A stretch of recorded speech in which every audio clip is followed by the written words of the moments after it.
vanished. Another aircraft was seen plummeting to the ground in England. No pilot was seen ejecting, and no body was found. Two helicopters collided over an airbase in the Philippines as their blades touched after one of the pilots vanished. Fear has launched the greatest mobilization of military force that the world has ever seen. All over the world, skies are filled with fighter aircraft patrolling their respective borders. Military sources have reported that all nations are at their highest states of readiness, but against an undefined enemy.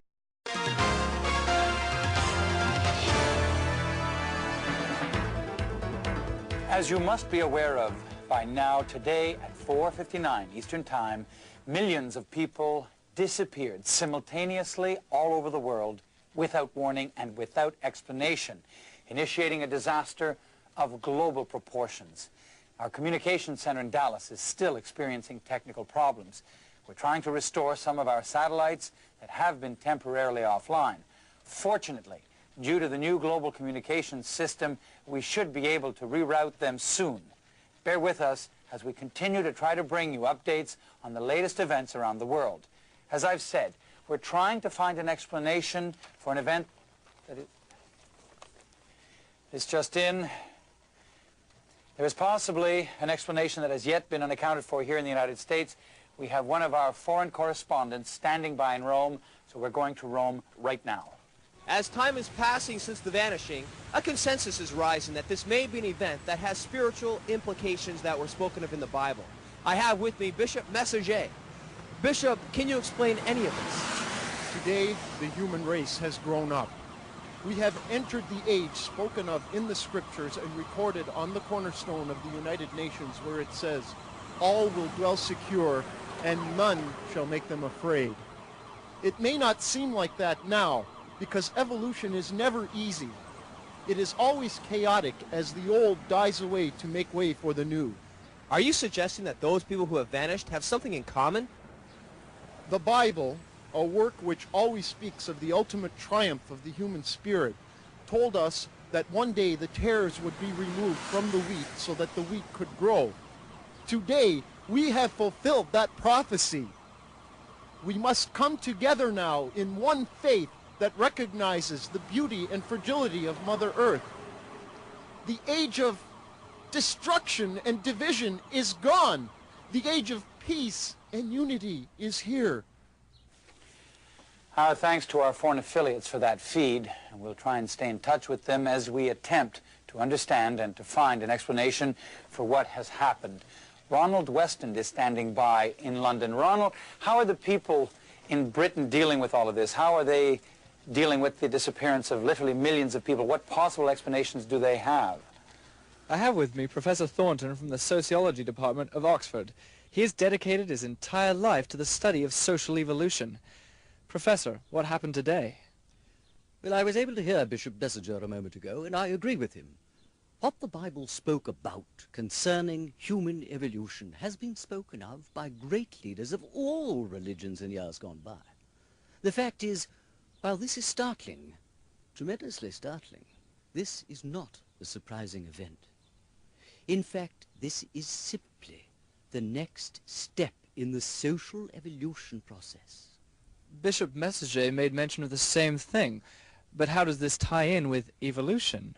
Look, do you think evolution was something that happened in a rainforest somewhere 1,000,000 years ago? Evolution, by its very nature, is an ongoing process. This step in evolution was the final one humans needed. And what has just occurred all over the world was not physical evolution, it was spiritual. Don't you understand? We are gods. We are now going back to Arthur Claassen. Arthur, is there any news from the management of the nuclear plant? Richard, we still have no official information, but we sense that the seriousness of the situation seems to be escalating. The military have been mobilized in this immediate area, and we've seen evidence of blockades being put up. We sense that this is probably our last transmission from this area. Back to you. Arthur, for your own sake, for your own safety, for God's sakes, get out of there. We'll wait to hear from you. Thank you, Arthur. I've been told that just moments ago, we established a live link with NASA's Mission Control in Houston. Good day, ladies and gentlemen. Earlier today, the crew aboard Space Shuttle Explorer confirmed visual contact with one, possibly two objects of some kind. Further observations have confirmed that although we are uncertain of its origin, it is definitely not a craft of our own. We now have a radio contact with Explorer.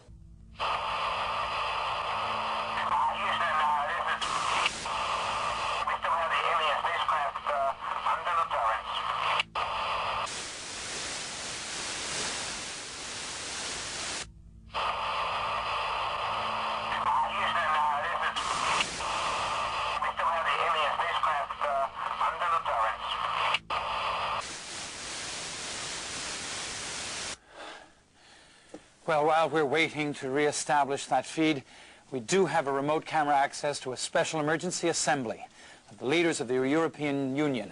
We're having a problem with the satellite link-ups. It seems we're also having some technical trouble with our connection there. No, just push it through. We're losing video. Just push it through. We'll take what you've got. Ladies and gentlemen, please excuse these technical difficulties. It seems one of our cameras has gone out. Oh, here we are. Here we are. They told us there was a God who would protect us from the unknown. But where is that God? There is no such God. What there is, it's us. Proud, strong, and capable of meeting the challenges of a new era. The time has come to look not beyond ourselves, but to ourselves. Those who clung to the old ways are gone. They were incapable of making the change, of taking the next step. Their vision was not of this earth, so they have been removed from it.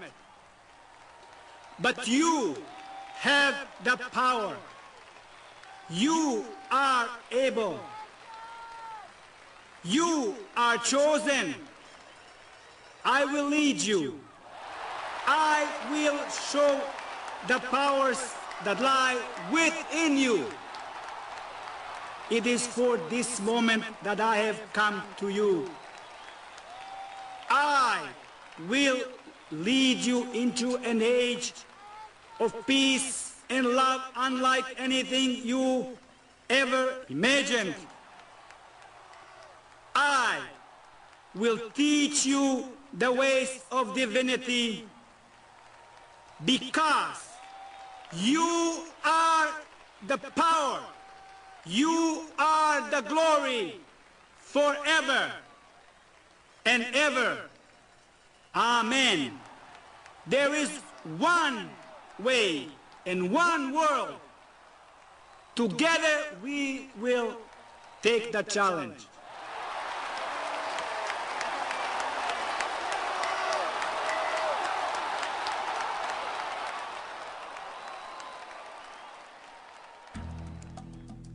Hello, I'm Paul Lalonde, co-host of This Week in Bible Prophecy. What you've just seen is a dramatization of what we think the news may have looked like in very recent days. You see, the world you're sitting in right now is a completely different world than the one I'm sitting in recording this message.